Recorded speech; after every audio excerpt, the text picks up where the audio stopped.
Bismillahirrahmanirrahim. Assalamu alaikum. University of Education, Division of Arts and Social Sciences, Lower Mall Campus, Lahore.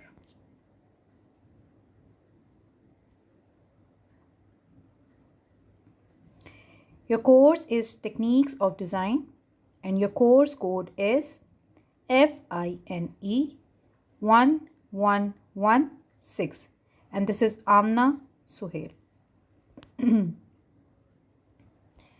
Dear students, today's your topic is pattern and its importance in design and type of patterns.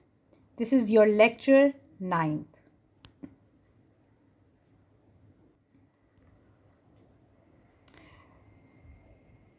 Definition of a pattern. A pattern is an arrangement of repeated parts or decorative design. The key here is the word repetition. In order to get a pattern, we need to repeat something in such a way that the repetition becomes noticeable to the eye. Traditionally, we think of patterns as being man-made, and we do enjoy creating a good pattern. Dear students, today we will discuss about pattern. तो सबसे पहले हम समझ लेते हैं एक normal words में कि पैटर्न हम किसको कहते हैं. पैटर्न एक ऐसी अरेंजमेंट है या एक ऐसी रेपिटेशन है कुछ डेकोरेटिव पार्ट्स की या ऑब्जेक्ट्स की जो कि बार बार रिपीट होकर आपके डिज़ाइन के अंदर एक पैटर्न की जो है शेप सामने आती है. और ये जो पैटर्न्स हैं ये बहुत ज़्यादा रिपीट होते हैं इस तरीके से कि आपकी जो एक व्यूअर है उसकी जो आंखें हैं वो उनको बहुत ज़्यादा नोटिसेबल होते हैं. ऐसा ना होता हो कि वो बिल्कुल ही ऐसे पैटर्न्स हो जो कि नोटिसेबल ना हो, जो कि ध्यान में ना आते हों, अट्रैक्शन ना देते हों, वो फ़ौरन ही आपके दिमाग में आपको विजुअली इम्पैक्ट डालते हों आपको कि यहाँ पर किसी किस्म का एक ऐसा पैटर्न यूज़ किया गया है जो कि बहुत डिफरेंट है. ठीक है. और ये जो पैटर्न्स हैं ये एक मैन मेड हैं. इनको जो है वो हम बनाते हैं और वो हम नेचर से इन्फ्लुएंस लेकर हम उनको रेपिटेडली बनाते हैं. ठीक है. तो ये पैटर्न्स जो है ये आपके डिज़ाइन के लिए बहुत इंपॉर्टेंट है क्योंकि समटाइम्स हमें एक ऐसे इमेजेस बनाने पड़ते हैं या कुछ ऐसी चीज़ें बनानी पड़ती हैं जो कि हमें पैटर्न के थ्रू बनानी पड़ती हैं. तो आज हम पैटर्न्स को थोड़ा सा डिस्कस करेंगे, उनकी कुछ पॉइंट्स देखेंगे और कितने टाइप के पैटर्न होते हैं वो भी देखेंगे. Regular versus irregular patterns. Patterns don't however need to be perfect copies of each other to be a pattern. जैसे कि दो तरह के पैटर्न्स हो रहे हैं, एक होते हैं रेगुलर पैटर्न्स और एक होते हैं इरेगुलर पैटर्न्स. तो और पैटर्न्स के लिए ज़रूरी नहीं है कि वो बिल्कुल परफेक्ट कॉपीज़ हों तभी वो एक पैटर्न बनेगा. इसमें दोनों चीज़ें ही मैच करती हैं रेगुलर और इरेगुलर पैटर्न के लिए. So first of all we have one pattern, that method used to form pattern. The most common method to create a pattern is to repeat shapes. Dear students, आप इस picture में देख सकते हैं कि किस तरीके से एक शेप है जो कि एक सर्कल की शेप है उसको बार बार रिपीट करके एक पैटर्न की शक्ल दी गई है. इस वाले पैटर्न को जो एक ही साइज़ एक ही शेप का हो उसको कहते हैं टू रिपीट शेप्स. इसमें किसी किस्म की कोई फॉर्म चेंज नहीं हो रही है, सेम सर्कल्स है जो कि बार बार रिपीट किया जा रहा है एक पैटर्न बनाने के लिए. एक स्मॉल सर्कल को बार बार रिपीट किया गया है. Now we have repeating objects like the bricks in a wall. जैसे कि आप इस इमेज में देख सकते हैं कि एक ब्रिक है जिसको बार बार एक ही ऑब्जेक्ट को बार बार रिपीट किया गया है और एक पैटर्न की शक्ल दी गई है. इसको भी हम रिपीटिंग ऑब्जेक्ट्स कह सकते हैं. पिछले वाले के अंदर हमने एक शेप देखी थी, एक सर्कल, और इसके अंदर हमने एक ऑब्जेक्ट देखा है. अब वो ऑब्जेक्ट कोई भी हो सकता है. This is just an example कि एक ब्रिक है लेकिन इसकी जगह आप कोई और भी हो सकता है. एक टाइल का पीस हो सकता है या कोई एक फॉर्म ऐसी हो सकती है, कोई और ऑब्जेक्ट हो सकता है जिसको आप बार बार रिपीट करके एक रिपीटिंग ऑब्जेक्ट की शक्ल दे सकते हैं. This is a pattern. Repeating directions like the lines of this cupboard. Dear students, आप इसमें देख सकते हैं कि इस इमेज के अंदर एक ही जो लाइंस है उनकी डायरेक्शन एक ही तरफ जा रही है. ठीक है. उनकी कोई भी फॉर्म जो है वो डिस्ट्रैक्ट नहीं हो रही है, वो एक ही रिपीट करते जा रहे हैं डायरेक्शन को. ये भी एक पैटर्न की फॉर्म है जिसको रेगुलर पैटर्न हम बोलते हैं. ठीक है. एक रेपिटेशन आपके लाइंस के अंदर हो, किसी किस्म की कोई ब्रेक ना हो रहा हो, सेम रिपीट कर रहे हो हम direction. Repeating changes. In this pattern, each line change direction and get gradually longer and longer, forming a pattern.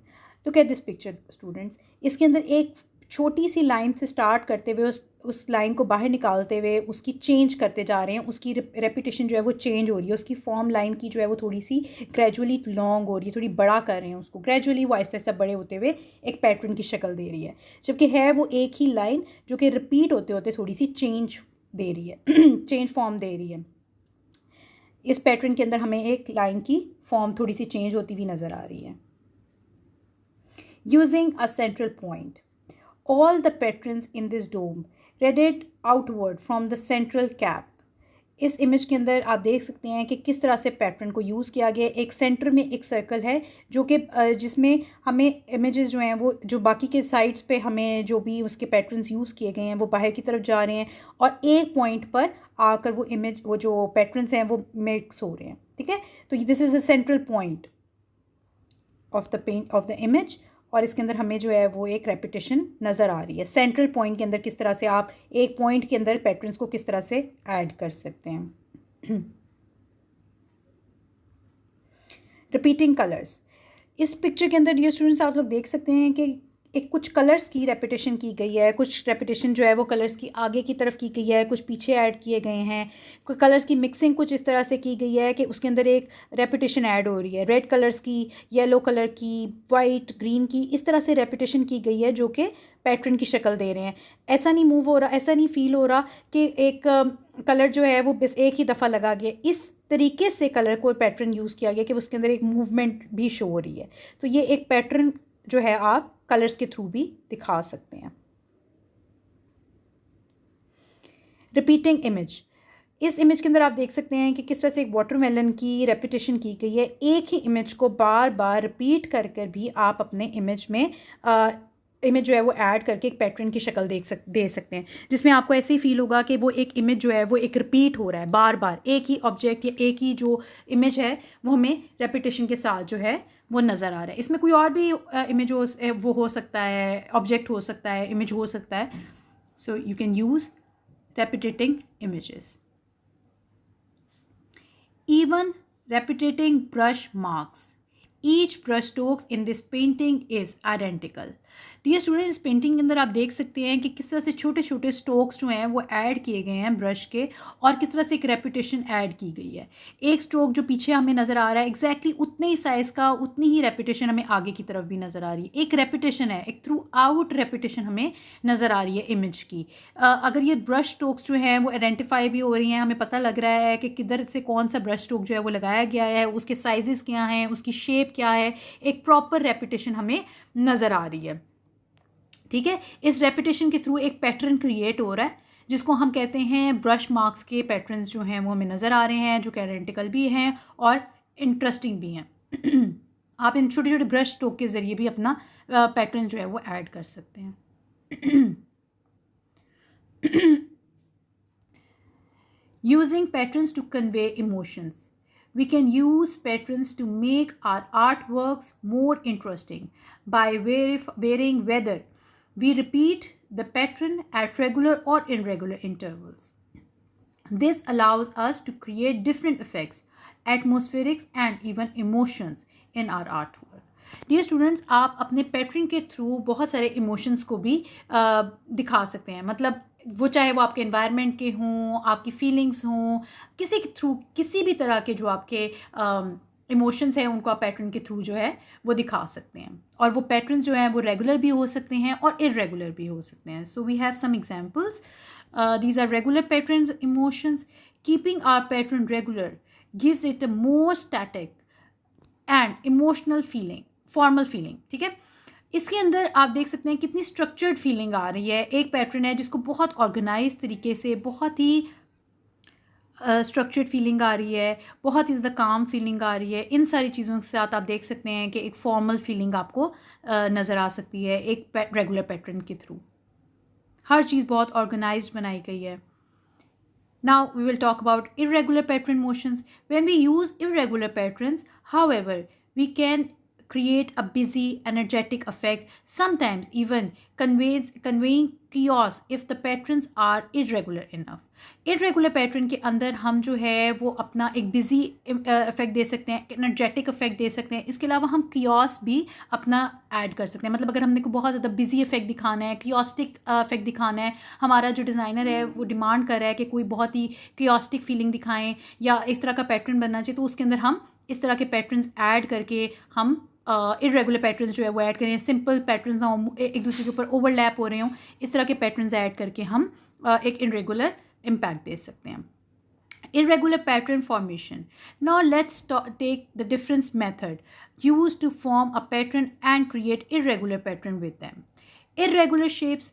Notice how chaotic these repeated shapes look. Dear students, इस image के अंदर आप देख सकते हैं कि किस तरीके से एक इरेगुलर पैटर्न्स की फॉर्मेशन की गई है. सिंपल लाइंस हैं लेकिन उनकी डायरेक्शन, उनकी जो शेप है वो बहुत ज़्यादा इरेगुलर है. कोई शेप जो है वो अपवर्ड है, कुछ डाउनवर्ड है, और किस तरीके से शेप्स को इरेगुलरली जब रेपिटेशन उनकी की गई है तो एक कियोस्टिक सी फीलिंग आ रही है. सो ये हमारे पास एक एग्जांपल है कि आप किस तरह से इरेगुलर शेप्स के थ्रू अपने इमेज के अंदर एक कियोस्टिक फीलिंग लेकर आ सकते हैं. Now, irregular objects. The irregular pattern formed by the randomly shaped rocks in this wall gives it a rough and organic look. Irregular objects के थ्रू आप अपने काम के अंदर एक रफ सा, एक ऑर्गेनिक लुक भी क्रिएट कर सकते हैं. अब जैसे आप इस इमेज के अंदर देख सकते हैं किस तरह से एक इरेगुलर शेप्स हैं जो रॉक्स की हैं, जिसके अंदर एक बहुत ही रफ सा एक इम्पैक्ट नज़र आ रहा है, एक ऑर्गेनिक सा लुक है, किसी भी किस्म की कोई सिमेट्री नहीं नज़र आ रही है, शेप्स बहुत डिफरेंट हैं, रैंडम शेप्स को यूज़ किया गया है. सो इरेगुलर ऑब्जेक्ट्स के अंदर आप इस तरह से यूज़ कर सकते हैं. Irregular direction. Each branches of this tree is heading in its own direction to form fabulously flowing pattern. Dear student, इस इमेज के अंदर आप देख सकते हैं कि एक ट्री है जिसकी ब्रांचेस जो हैं वो ऊपर की तरफ जा रही हैं, और उसके अंदर जो है आपको एक फैबुलस पैटर्न जो है वो नज़र आए. इनरेगुलर डायरेक्शन जो है वो यूज़ की गई है. किसी भी किस्म की जो पैटर्न्स हैं वो एक दूसरे के साथ मिल नहीं रहे हैं, लेकिन एक बहुत ही इरेगुलर डायरेक्शन नज़र आ रही है जो कि अपनी ही मर्ज़ी से कहीं पे भी मूव कर रही हैं. सो ये एक एग्जांपल, इसके थ्रू जो है वो आप एक अलग से पैटर्न जो है वो क्रिएट कर सकते हैं. Now we have to go irregular changings. Each of these lines are changing but none are changing the same, giving the artwork and abstract feeling. जी स्टूडेंट्स, इस इमेज के अंदर आप देख सकते हैं कि कुछ इनरेगुलर चेंजिंग्स हमें नज़र आ रही हैं. कुछ लाइंस जो हैं वो क्रिएट हुई हुई हैं जो कि आगे भी जाके थोड़ी सी थिन हो रही हैं, कुछ थिक हो रही हैं, कुछ जो हैं वो ब्रेक हो रही हैं. कलर कुछ इस तरह से हमें नज़र आ रहा है. कोई लाइन भी जो है वो एक दूसरे से सेम एक जैसी नहीं है. हर एक एब्स्ट्रैक्ट सी फीलिंग हमें इसके अंदर नज़र आ रही है. इस तरह से भी आप अपने काम के अंदर एक पैटर्न जो है वो क्रिएट कर सकते हैं. अपने डिज़ाइन को इस तरीके से इरेगुलर चेंजिंग्स भी दे सकते हैं. Now irregular central point. All these circles are converging around a central point, but not radically like the spokes of a bicycle. Dear student, इसके अंदर आप देख सकते हैं कि कोई सेंट्रल पॉइंट, आपको एक सेंट्रल पॉइंट नज़र नहीं आ रहा. एक मूवमेंट है लेकिन उस एक पॉइंट के थ्रू, एक पॉइंट पे मूवमेंट नहीं है बल्कि डिफरेंट मूवमेंट आपको नज़र आ रही है. किसी भी जगह पर आपको एक सेंट्रल पॉइंट नज़र नहीं आएगा. This is called irregular central point, जहाँ पर आपका एक फोकल पॉइंट ना हो बल्कि एक मूवमेंट हो, लेकिन एक और तरीके से मूवमेंट नज़र आ रही हो, आपको रेडिकली मूवमेंट हो रही हो, किसी एक पॉइंट पे आप ना पहुँच सकते हो. Now we have irregular colours. These styles are all randomly colored, yet they all still work well together.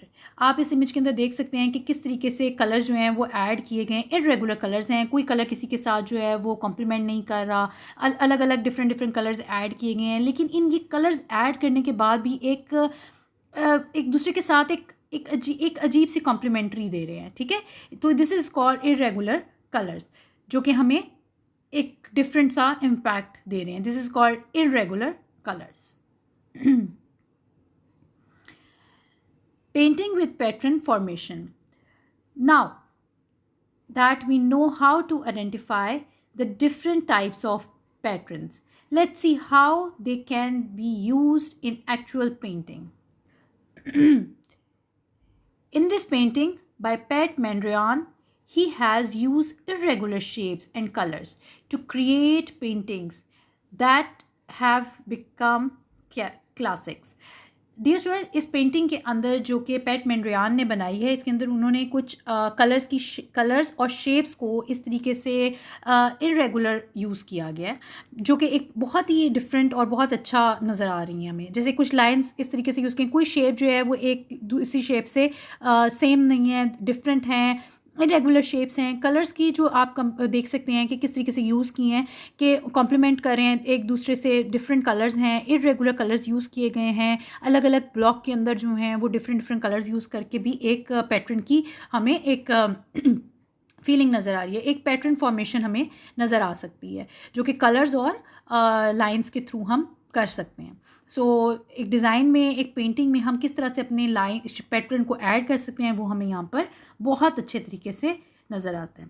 Now we have one more painting. Andy Warhol famously used patterns of regular images combined with irregular colors to create his pop art prints. Dear students, इसके अंदर आप देख सकते हैं कि Andy वॉरहॉल ने एक image जो है कुछ पैटर्न्स ऐड किए हैं जो कि रेगुलर इमेज हैं, और उसके अंदर उन्होंने इरेगुलर कलर्स के थ्रू जो है वो अपना पॉप आर्ट जो है उसके प्रिंट क्रिएट किए हैं. ये एक बहुत अच्छी एग्जांपल है कि आप किस तरह से रेगुलर और इरेगुलर इमेज को एक साथ मिलाकर अपना इमेज या अपना डिज़ाइन जो है वो क्रिएट कर सकते हैं. ज़रूरी नहीं है कि आप अपने इमेज के अंदर एक ही तरह का रेगुलर पैटर्न या इरेगुलर पैटर्न ही रखें, बल्कि आप अपने इमेज के अंदर, अपने डिज़ाइन के अंदर आप रेगुलर और इरेगुलर पैटर्न को भी यूज़ कर सकते हैं. मतलब आप ऐसे भी कर सकते हैं कि आपकी जो एक रैंडम शेप्स हैं, जैसे इन्होंने एक रैंडम पैटर्न रेगुलर इमेज जो है उसको लिया है, लेकिन उसके अंदर जो कलर्स ऐड किए हैं उसको इरेगुलर यूज़ कर दिया है. सो ये एक कॉम्बिनेशन बनता है आपका रेगुलर और इरेगुलर पैटर्न्स का. Artist used regular changes and shapes to create his work entitled Woman with Flowered Head. Dear student, इस इमेज के अंदर आप देख सकते हैं कि किस तरीके से आर्टिस्ट ने लाइंस के थ्रू अपना आर्ट वर्क बनाया है, और इसके अंदर उसने एक फिगर, एक वुमेन का फिगर बनाया है और साथ में उसने हैट बनाई है, और किस तरीके से लाइंस के थ्रू उसने अपना एक पैटर्न क्रिएट किया है. सिर्फ एक पैटर्न है, लाइंस हैं, और उसके थ्रू उसने एक पेंटिंग को डिज़ाइन किया जो कि साफ नज़र आ रही है. इसमें टेक्सचर बैकग्राउंड में भी हमें लाइंस नज़र आ रही हैं, किस तरह से उसने थिन लाइन के थ्रू एक पैटर्न क्रिएट किया है. सो आप अपने इमेज में इस तरीके से इरेगुलर पैटर्न्स ऐड करके भी एक इमेज क्रिएट कर सकते हैं. Using irregular patterns. Here are a few more paintings with patterns in them. Look at each of them to see if you can recognize which method were used. Now we have a quiz. अब मैं आपको कुछ images दिखाऊंगी और आप उनको देखेंगे और बाद में मुझे इनके आंसर्स देंगे कि कौन कौन से पैटर्न्स जो हैं वो इन इमेज में यूज़ हुए हैं, और फिर एंड में आप मुझे उसके क्विज का आंसर देंगे. So we have some images.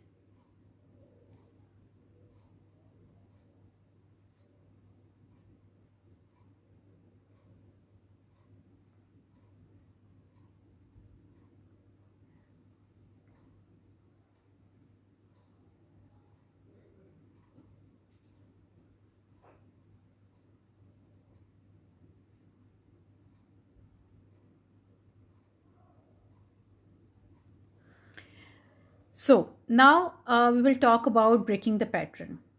Now we come to something that can really makes your artwork stand out, and that is to break the pattern.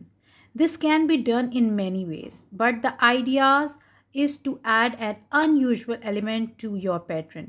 When you look at your pattern, your brain is soothed by the repetition. It likes to look at patterns because that it how it operates. We recognize everything we know because our brain has memorized each item's patterns. Dear students, now we will talk about break the pattern. आपने pattern को पढ़ा, आपने देखा कि pattern किस तरह से create किए जाते हैं। अपने इमेज में इंटरेस्ट डालने के लिए, अपने डिज़ाइन में एक इंटरेस्ट डालने के लिए आप पैटर्न्स को ऐड करते हैं जो कि रेगुलर और इरेगुलर होते हैं। अब आपने अपने इमेज, अपने डिज़ाइन के अंदर, एक डिज़ाइनर के लिए ये भी ज़रूरी है कि वो किसी तरह से अपने डिज़ाइन के अंदर एक ऐसा इंटरेस्ट ऐड करे जो कि बहुत अनयूजुअल हो, जो कि देखने वाले के लिए बहुत ज़्यादा इंटरेस्टिंग हो, इंटरेस्ट क्रिएट करे आपके डिज़ाइन के अंदर। तो आप वहाँ पर अपने डिज़ाइन में जो है वो अपने पैटर्न्स को ब्रेक किस तरीके से कर सकते हैं, एक यूजुअल सा पैटर्न को एक अनयूजुअल कैसे कर सकते हैं। और वो अनयूजुअल बहुत तरीक़ों से हो सकता है, लेकिन किस तरीके से आपका डिज़ाइन दूसरों के डिज़ाइन से मुख्तलिफ हो, वो कैसे हो सकता है, वो हम देख लेते हैं कि वो किस तरह से होता है। हाँ, एक जो पैटर्न होता है वो हमारे जो दिमाग होते हैं, जो व्यूअर होते हैं, उसके दिमाग में एक पैटर्न सेट हुआ होता है, उसने वो पैटर्न्स देखे होते हैं क्योंकि हमने नेचर से लिए होते हैं। लेकिन एक डिज़ाइनर का काम है, एक आर्टिस्ट का काम है कि वो उन्हीं डिज़ाइंस को किस तरह से ब्रेक करता है और उसके अंदर एक डिफरेंट एक आर्टिस्टिक सेंस ऐड करता है। That is important. So we have a painting. That is why you immediately notice when somebody has colored their hair a different color. That color differs from the pattern your brain has memorized. In other words, the minute you break the pattern, your brain takes notice, pays extra attention to this break in the pattern. It then tries to figure out what is different from the pattern it has stored in memory. By the same token, if you break the pattern in your artwork, then that break becomes the focal point of your artwork. Dear student, Mona Lisa की painting आप सबको पता है, आप सबने देखी भी है कि एक बहुत ही इम्पॉर्टेंट पेंटिंग है। लेकिन जैसे ही आपने इस पेंटिंग को देखा, आपने फ़ौरन नोटिस किया कि किस तरीके से इसके जो बाल हैं उसका कलर जो है वो चेंज हुआ है। आपने फ़ौरन जो है इसके ऊपर आपका फोकस गया। आपने डेफिनेटली देखा कि इस पैटर्न को, एक जो हमारे दिमाग में एक मेमोराइज्ड हुआ है एक पैटर्न, उसको ब्रेक किया गया। आपने फ़ौरन ही देखा और नोटिस किया, यहीं पर आपका डिज़ाइन जो है वो सक्सीड हो गया कि आपने उस इमेज को फ़ौरन मेमोराइज़ करके पिछला जो इमेज था उसके साथ कंपेयर किया और आपने डिज़ाइन को ऐड कर दिया। And this also your focal point. अगर आपके काम के अंदर एक फोकल पॉइंट भी ऐड हो जाएगा आपके इमेज को ब्रेक करके, so this is your pattern, breaking pattern, कि आप किस तरह से अपने काम को ब्रेक करके, अपने पैटर्न को ब्रेक करके अपना इमेज जो है वो क्रिएट कर सकते हैं। सो दिस इज़ इट। यहाँ पे हमारा जो है ये पैटर्न का जो लेक्चर है वो ख़त्म होता है। I hope you can understand everything, and if you have any query, any problems, just tell me, I will give you an answers. और लास्ट में आपने प्लीज़ अपने वो जो क्विज़ है उसका आंसर्स देने हैं। So take care, thank you, अल्लाह हाफिज़।